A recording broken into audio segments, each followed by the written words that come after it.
Assalamualaikum warahmatullahi wabarakatuh.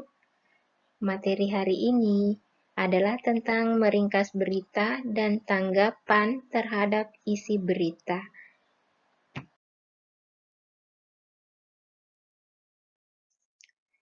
Apa yang harus diperhatikan dalam meringkas suatu berita? Yang pertama, mendengarkan atau membaca suatu berita. Jadi kalian harus mendengarkan dengan saksama berita yang sedang kalian dengarkan atau yang kalian sedang baca.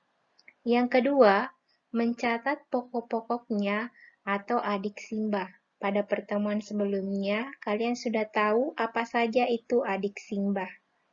Yang ketiga, menyampaikan kembali secara lengkap dan ringkas. Di sini intinya adalah kalian tidak perlu menyampaikan berita itu secara keseluruhan, tapi sampaikanlah berita itu dengan ringkas tapi lengkap.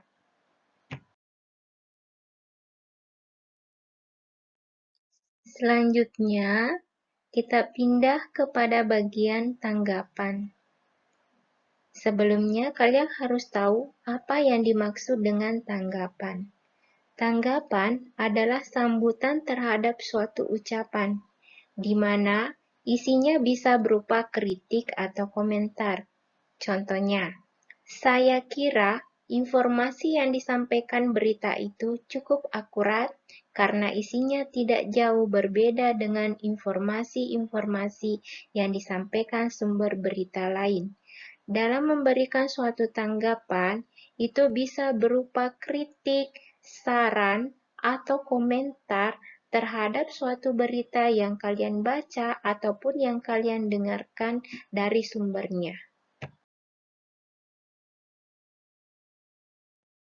Bagian akhir dari materi kita hari ini adalah apa aspek-aspek tanggapan terhadap berita. Yang pertama, isi atau struktur berita.